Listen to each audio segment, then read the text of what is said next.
Good evening, it's Freddie Vasquez. This is Basement Politics on Filtered. Happy Friday, TGIF.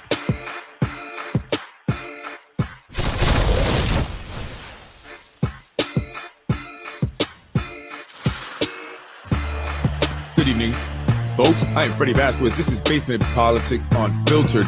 Tonight, the Friday night community and politics mix. What's been going on in the city in the past week? Let's recap.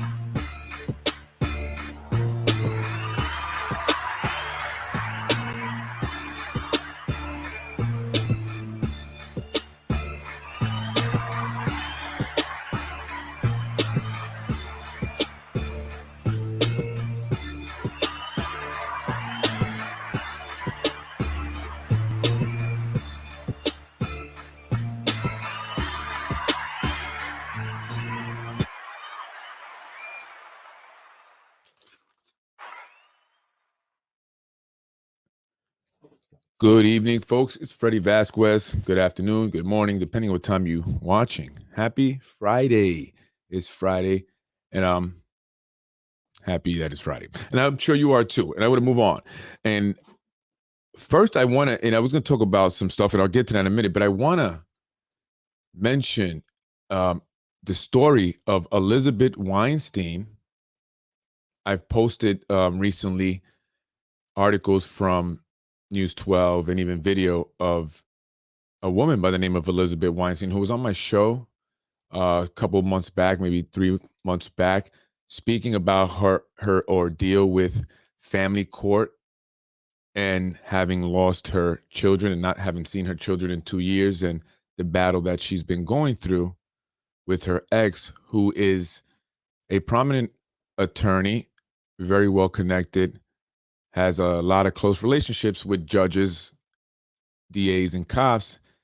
And according to her and things that she has shown me, he is using that to attack her and make her seem as if she is the person that needs to be in jail, where she is currently at Westchester County Jail. And I'm hopefully will be making contact with her. She has reached out to me from there, and I have not spoken with her, but I hope to be doing that soon. I really feel bad for what she's going through, what I've seen from the stuff that she showed me, documents and text messages. I believe her, and I understand that, those of us from the outside looking in could easily perceive her to have a mental illness, and maybe at this point she may have a mental illness. But being in jail, in the county jail, is not where she belongs, if that is the case. But anyone, I would imagine, who has gone through what she's gone through and has not been able to make contact with her kids for 2 years now or longer would go a bit insane. I know I would. I would lose my mind. If I couldn't hold my kids. And in fact, the reason why she is in jail is because she told her kids that she loved them. And that was a violation of the court order to stay away. And so she violated that and she was put in jail. And she was charged with a misdemeanor and not given bail initially. And she was held for weeks with no bail.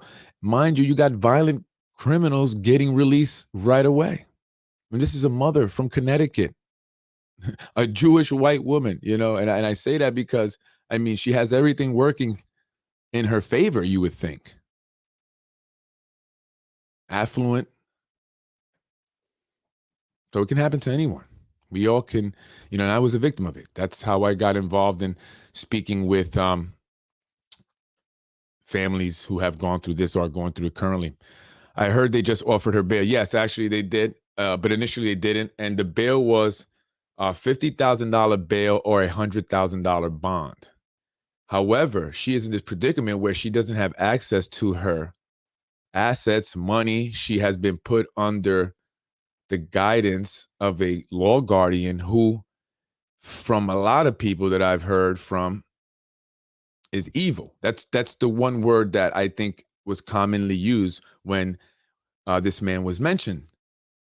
So it's not just this particular woman who's had an issue, is having an issue with this law guardian, but many families, and they all immediately hear the name, and evil is the word that comes to mind. It does, absolutely.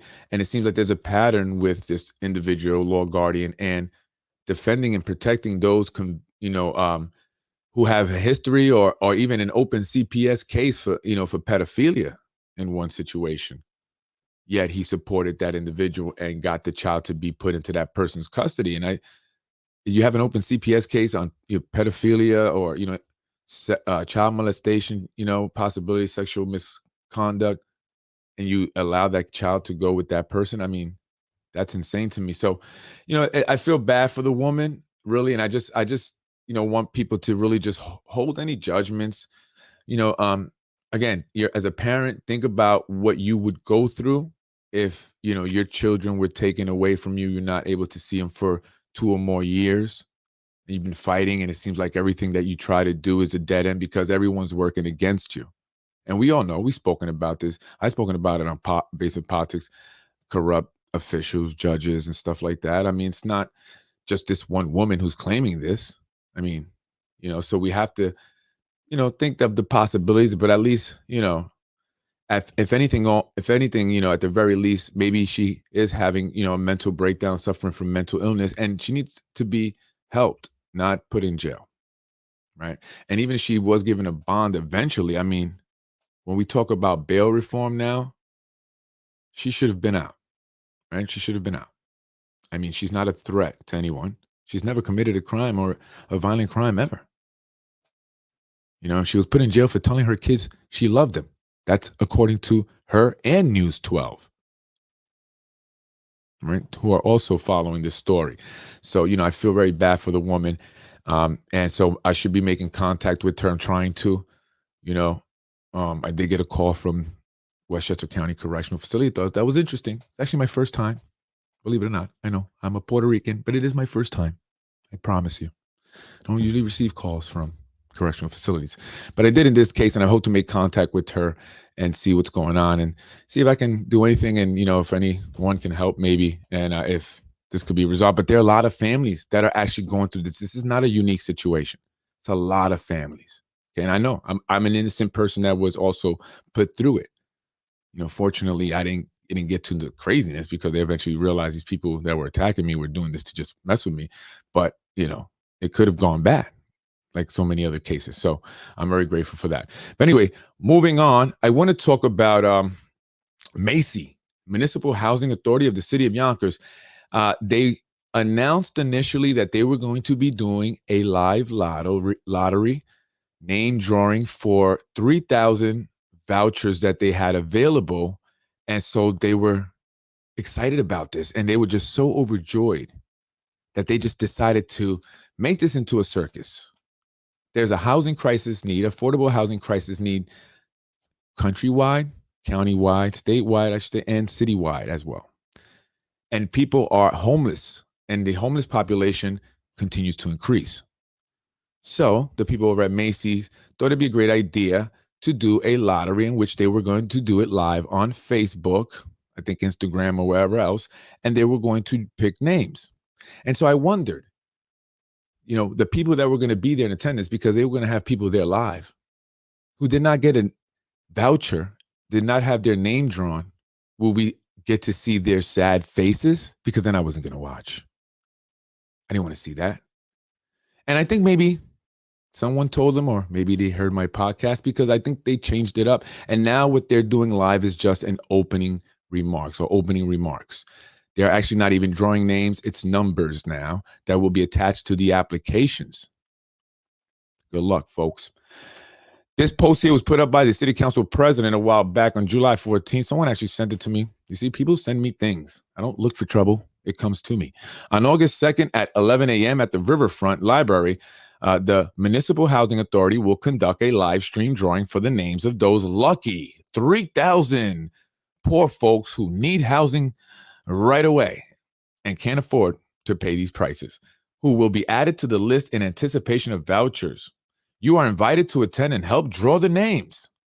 If you cannot attend in person, there will also be an opportunity to appear on Zoom to the live audience as the drama unfolds.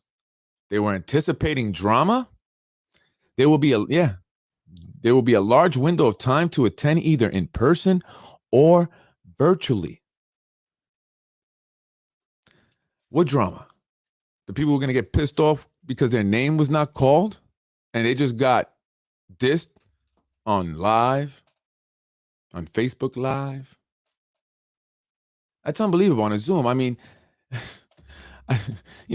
it's innocent, I guess. I'm trying. I'm really trying. I mean, really, this is not a freaking game. This is not, something to play around with. People need to find a place to live that they can afford. They're desperate. You have to see the comments that people are leaving. I hope they pick me. One woman said, I hope they pick my daughter. This is sad to me. And this is how they want to launch this great news and the fact that they have 3,000. Is it 3,000 vouchers? 3,000 who will be added to the list in anticipation of the vouchers. So they're not getting the vouchers. They're just going to be put on a list and anticipate the vouchers. I'm confused. Oy vey. Municipal Housing Authority lottery drawing for affordable housing vouchers. When? Tuesday, August 2nd, 11 to 1 p.m. Now, they also put out this thing here to talk more about it. I just thought that wasn't in good taste at all, but I'm glad they're doing it differently now. The application process to sign up was closed on July 13th. And the reason why they put that there is because a lot of people had questions. You go to their page now, a lot of people are having questions. They made a post about the changes that they're going to just do opening remarks live. And now it's numbers that are going to be drawn by auditors. So no, they don't need your help anymore. And there's going to be no drama. It's the auditors that are going to be pulling the numbers that will also correspond to certain applications. And that's how you will be determined and that you got one, and you will be notified at that point. Now, I had a question that didn't get answered, and maybe it's on here. I didn't go through this. What about the people that had put applications in a while back and have been waiting for a while, and then you had individuals that came just before July 13th and put in an application, and then they get selected? And there's people that didn't get selected that have been waiting forever. I don't know. Maybe I'm not understanding how that works. So maybe I'm confused there, but I'm just wondering, what about the people who have been waiting? Because that's what I saw a lot of people say. Well, I've been waiting for a while. What about people that have been waiting for a while now? Because, they opened this up and, people could take your spot, I guess. Anyway, the application process to sign up was closed on July 13th. Individuals can check the Macy website for the opening of site-based waiting list or for housing choice vouchers that can be used anywhere. You can check there. Look, affordable housing online, Corazon did this whole thing about creating this registry, but look, you go right here. It's right there. When and where is the drawing? The drawing will be held on August 2nd and 3rd at the Yonkers Riverfront Library. Due to limited seating, a live stream of the opening remarks will be broadcast on the Macy Facebook page. Do I need to attend the drawing in person to qualify? No, you do not need to be at the drawing to be put on the list. How does it work? Each applicant that was received or postmarked before July 13th has been assigned a ticket number by an independent auditor. Over the course of 2 days, 3,000 tickets will be randomly drawn from those tickets. The tickets will be matched to the associated application by the auditors and placed on a list in order that they were drawn. Once the list is completed and verified by the auditors, it will be given to Macy so the individuals on the list can be contacted. Why are auditors involved? Auditors are used to ensure the process is impartial and fair, if you believe it. It could be. I'm not saying. I don't know. How will the individuals be notified by the number? After the auditors provide the verified waiting list to Macy's, each individual who is on it will be mailed a letter. So it's not live now. Sent an email and called to inform of their status.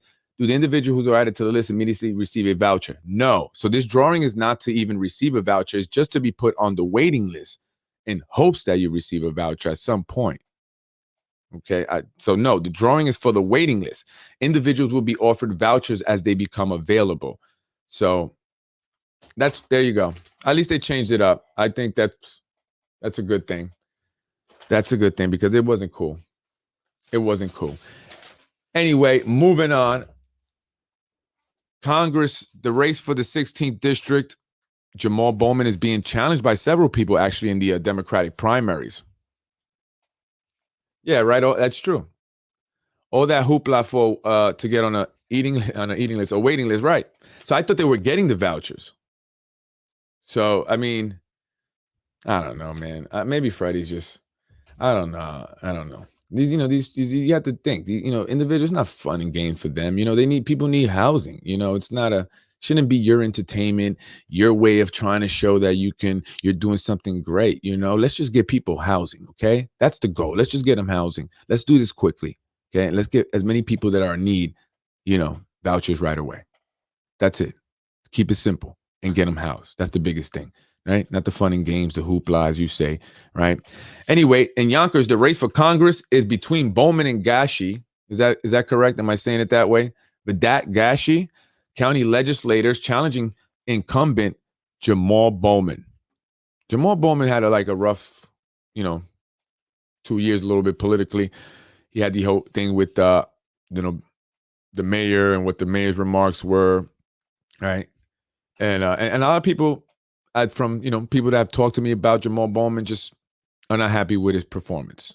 They say that as a congressman who represents Yonkers, lives in Yonkers, you would think Yonkers would have more representation, have a really bigger voice, would get more focus, would have more light shining on it. And some people even said would have corruption investigated. That's what I've heard. We have congressman here. He understands what's going on, right? That's what he said. That's what that person was saying. Why hasn't he done anything about it as a congressman? I don't know. Anyway, the incumbent there, who's was elected 2 years ago, beating the longtime sitting Congressman Eliot Engel. Many people didn't think he could do it, but he did. And now the people are wondering, will Vedat, Gashi do the same and beat Jamaal Bowman, or will Jamaal Bowman have the same long-standing career as Eliot Engel did? I don't know. I don't really know much about what people, would say about Eliot Engel, because, it started to do peace politics. He kind of was out, but I've heard I haven't heard amazing things about Jamaal Bowman. Some people I know felt left down. They were supporting him. They don't feel like, he's following through. But is that not always the case? Really? That's just how it is, right? Of course they're going to say these things. Like the guy's debating about bringing in native sage, but at the end of the day, really, come on, what are we really debating here? Right? Tomato? What have they done? Right? And then people want to be like, oh, this guy's great up, but then they're going to end up letting you down again. That's just what happens. Right? That's just how it is. And they come up with all these things just before an election. Look at all these bills I passed. Look at this. Where were you before? Oh, it's election season. Now you got to work, right? That's how it goes. So where have these individuals been? Where has Jamaal Bowman been here? See, maybe he's in D.C. all the time. I don't know. But a lot of people have, complained about him. They just say let down, hasn't produced, the results that they were hoping for. And now they're just not, supportive of him the way they were. So maybe. I know for one thing, though, the Yonkers Democratic chairman, Tom Meyer, is supporting Vedat Gashi. That's for sure. Based on the signs that he has up. Now, I wonder if that's like a signal. He puts up a sign, and these are the people you all have to vote for, right? Because there are several people actually challenging Jamaal Bowman in the August primaries. So obviously they want him out. The Democratic Party also wants him out because they're primarying him, right? They got several people. And so we know how that goes. When they want you to stay in there, no one's going to primary you. No one. That's just how it works in Westchester and Yonkers, at least, right? So anyway, what do you guys think? That's all I really wanted to say, that these are the two guys here going to really be talked about more so than the other individuals who are also primarying Jamaal Bowman. Who are you going to vote for? Democrats, Vedat, Gashi, or Jamaal Bowman? I know who a lot of DPW guys are going to vote for. Yeah, just kidding, guys. Just kidding. He has little or no seniority in Congress to get anything done. You got to be vocal. You got to talk. Like for me, it's like, and maybe this is just my tactic. I don't know, but you have to be a force. If you can't listen, if you're not gonna, let me in, I'm gonna kick the door down. I mean, you have to be able to represent people and get things done, right? How do you do that? You have to wait for your second term. Then what's the, you had 2 years, and I'm not saying anything. I'm not trying to be critical. I'm speaking in general, just generally speaking. How much time do you give individuals to really, they should hit the ground running, get things done. If things are not getting done, then why? And that's the problem with politics, because it's all about these relationships, right? And you got to play this game. But ultimately, the people suffer because they're the ones that don't get the proper representation. Everyone's too busy playing the political game, trying to make friends, right? And ultimately, they use those friendships for their own benefits. Come on. That's what it is. We'll see what happens. Honestly, I'm impartial, really. I'm really impartial. Doesn't mean a whole lot. The Zeldin campaign, Lee Zeldin. Again, I want to talk about him now. And I saw this article in regards to fraudulent signatures by Lee Zeldin. And it's interesting because someone on Facebook today was saying that the whole Zeldin incident where he was attacked and then the person was let go, that the DA was the co-chair of the, I forgot what the guy was saying, but anyway, there has a good relationship, or she has a good relationship with Lee Zeldin. So it was like all a setup just to create this story. That's what someone was saying. And that I was supposed to know this opinion of his. I don't know. But I'm hearing now these conspiracy things. And here we are again. The Zeldin campaign attempted to fly under the radar and submit over 11,000 fraudulent signatures in an attempt to get a third line on the ballot, right? So he supposedly had 11,000 fraudulent signatures to get on the independent ticket also. He's a Republican. He has a conservative line, and he had the independent line. But apparently, those signatures were not good, were no good. The headlines of the New York Times on July 28th said it best. For the first time since 1946, New Yorkers have just two choices for governor. Governor Kathy Hochul, who will be on the Democratic Party and Working Families Party lines, and Lee Zeldin will be on the Republican Party and Conservative Party lines. That's it, folks. These four parties are the only ones left in New York, thanks to former Governor Andrew Cuomo and his feud with the Working Families Party and their candidate for governor in 2018, Cynthia Nixon. To talk about that. But anyway, so I think that now that this race is getting closer, right? The election is almost nearing. They're just doing anything to get this guy out. And not that I'm necessarily support. Well, actually, the only reason why I am is because I don't want Kathy Hochul. That woman, I don't know. It's just I get a bad vibe from her. It has nothing to do with party. None of that. It's just, I don't know. I don't trust her, and I'm scared of what she's going to be doing as governor once she gets elected and she's in there. I don't know. But this guy, anyway, they're going to come at him hard. They're going to throw all these accusations of not fraudulent. So he lost that line. It happens here in Yonkers, right? We see guys getting challenged all the time, taken to court every time they get their signatures and they turn them in. Oh, no, they're not correct. They're not right. And people get challenged. And that's what they did. They want to take it away. The more lines you have, the more party lines, obviously the more votes you anticipate on getting, right? Because you get people who are belonging to that party. So I think they're just coming at him. There's that conspiracy theory of that was a whole setup with the attack and stuff. And, it's getting vicious. So that's just what that is.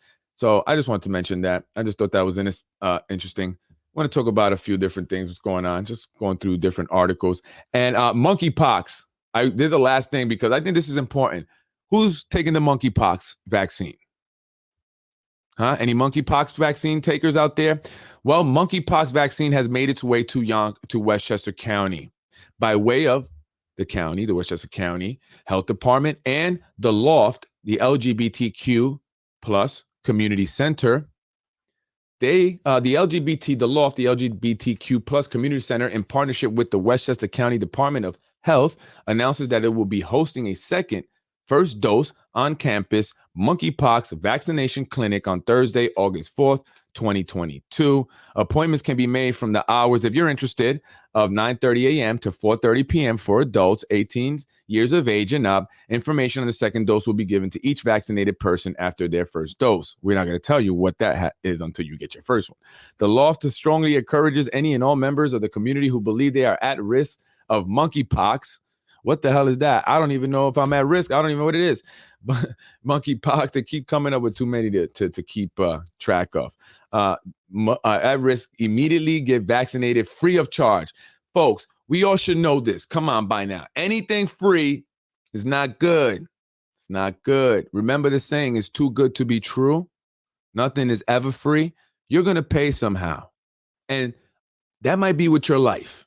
Okay? I'm sorry, folks. I have to be very adamant about this. Please do not take this monkeypox vaccine. I mean, really, when did they come out with this thing? Did they go through the clinical trials? I mean, what is it? We got chickenpox. Now we got monkeypox. Next is going to be zebra pox. I mean, they go down the alphabet, you know? Monkeypox is a disease spread among gay men with skin to skin. Why is it only gay men? Why is it only gay men? How does the disease know you're gay? What about bisexual people? I'm just saying, remember when they said AIDS was only gay men and drug addicts were getting it, that's it. And they ended, that's not true. There were other ways of getting it through blood transfusions and, straight sex. Right? You can't put it on as a gay. You're going to trust that is only affecting gay people now? Well, speaking about AIDS, I want to play a little video from Dr. Fauci contradicting himself. And this video should scare you. And it's in regards to AIDS and an AIDS vaccine. If you're not scared by this video, I don't know what will scare you. A vaccine against AIDS may be impossible to make and too dangerous to test. If you take it and then a year goes by and everybody's fine, then you say, okay, that's good. Now let's give it to 500 people. And then a year goes by and everything's fine. You say, well, then now let's give it to thousands of people. And then you find out that it takes 12 years for all hell to break loose. And then what have you done? What? So are you saying that it's going to take in 12 years, all those who took the COVID vaccine are in trouble? All hell is going to break loose? What about the monkeypox? So basically he's saying that, we can't create an AIDS vaccine, especially not that quickly because, it may not be safe and we may not know about it right away. Right? We could first year, it's no problem. So we give it to more people. Second year, no problem. Give it to even more people. And then year 12, oh crap. People are dropping like flies. And if you haven't been paying attention, and if you'd like me to send it to you, just give me your email. I'll send you video after video of people that have just been dropping recently. From athletes while playing a sport live on TV, newscasters, politicians. People are literally just dropping while on TV. Crazy. And no one's questioning this mass dropping of people, right, on TV. No one's questioning it. But I can send you the videos. So you're basically saying that, something can happen. But that was not what they were saying with COVID vaccine. Oh, it's safe. Perfectly safe. Even though you are in clinical trials, everyone. Thank you for volunteering. It's perfectly safe. I promise you. In year 12, people won't be dropping dead because they're going to drop dead sooner than that, according to other experts. Real certified experts, not fake conspiracy theory stuff. Forget all that. That's made to distract you. Forget all that. I'm talking about Pulitzer Prize winning. I'm sorry, not Pulitzer. Nobel Prize winning virologist. Like in the guy who discovered HIV, Luc Montagnier, French virologist. He said from day one, don't take this. It's dangerous. And it's actually almost like AIDS, is what he said. And that's what's happening. A lot of people's immune system is weakening due to the vaccine, the COVID vaccine. So they're getting sick and a lot of people are dying. Deaths are up. Cancer rates are up. Diabetes rates is up by 500%. This is a fact. If I'm wrong, tell me. Because it's a fact. I read it. I've been reading it, right? And not in conspiracy theory or pages. This is actual, mainstream, even mainstream media is reporting the increases. But they're not attributing it to the COVID vaccine. But what else has recently happened that on a mass scale like this, right? So, folks, you just have to be careful. Be careful. I don't know much about the monkeypox disease. I assumed that it was for everybody. Everybody was, another one of those diseases that anybody can get and everyone needs to get vaccinated up and stuff like that. But you're telling me it's only for gay people? Is that what they're saying? Really? It's only for gay people? I don't. How is that possible? I just don't know. How is that possible? Now, if they come out with a disease that's only for binary people, I know it's going to be BS. I know that's going to be a BS vaccine. So anyway, folks, there you go. Dr. Fauci contradicting himself. So please read the PFIZER reports. They out. They had to put them out. They're not publicly, publicizing it, but you read them, you will see that it's not worth the risk. It's not worth the risk. COVID is not worth. It's not. It's not. Folks, and I'm not an anti-vaxxer. My kids were vaccinated. I was vaccinated. I'm just not going to be part of a clinical trial, and neither are my kids or my wife. But that's your right. This is America. Do what you want to do. I'm Freddie Vasquez. Have a beautiful and blessed weekend, folks. Thank you for supporting the show. Those who continue to support and watch, I appreciate it. Thank you to those who, give me the compliments and stuff like that. I appreciate it. Thank you to all of my sources, because it's not one family that caters at all, actually. It's not. And actually, I made an actual active effort to kind of just not, stay kind of away a little bit just because people keep saying that. And they're getting a lot of flack for it. That's what's messed up. It's not the caters. They're getting a lot of flack. And I just kind of came to my mind. I don't really talk about that too much, but they're getting a lot of flack for that. People think, oh, the cater there. It's not. There's a lot of people out there, folks, that just don't like what they're seeing. And they finally see a way to get how they feel out. And that's through basement politics. And we just report it. We don't create it. I'm Freddie Vasquez. Thank you, folks. Have a great night. Enjoy your Friday and weekend. Peace out.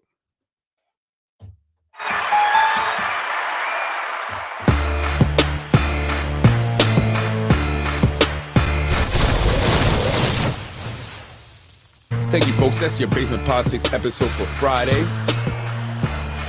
night. Community and politics mix. Talk a little bit about the Macy's voucher lottery. And I just realized that it's a lottery to get put on a waiting list. You're not even getting a voucher. Dang. But I'm glad that they're not doing it like The Price is Right. Where they're going to do this whole big theatrical thing, and it was going to be full of drama. So the city council president wanted you to watch it live while it unfolded. People beating each other up for vouchers on the wait list. And Zeldin, is he committing fraud with his fraudulent signatures? The race for District 16, the Congressional District, Jamaal Bowman being primaried by Vedat Gashi. Who are you going to vote for, Democrats? And why is he being challenged by so many? There's few people actually challenging him in the primaries in August next month. Who are you going to vote for? And don't take the monkeypox vaccine. Anyone, whether you're gay, straight, binary, bi, you're the plus sign, in every other letter. Don't take it. Your life is worth it. I want you to live, okay? I love you. I don't care what your sexual preferences. That's your business, all right? I still care about you. Stay away from it. I'm Freddie Vasquez. Have a good night. Shout out to all of the members of the LGBTQ community. I care about you guys too. Humans. Love is love. Have a good night.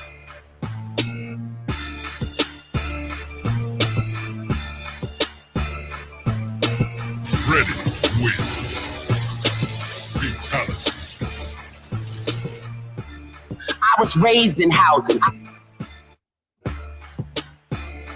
Like I said, political games that are being played. But we're going to leave it where it is. Like I said, political games that are being played. That's a lot of stars. That's a lot of stars. Hopefully, we're going to get to 3,500 stars. When I get... You're watching Basement Politics with my dad, Freddie Vasquez. You're watching Basement Politics with my dad, Freddie Vasquez. Thank you for watching Basement Politics with my husband, Freddie Vasquez. Freddie wins. Fatality.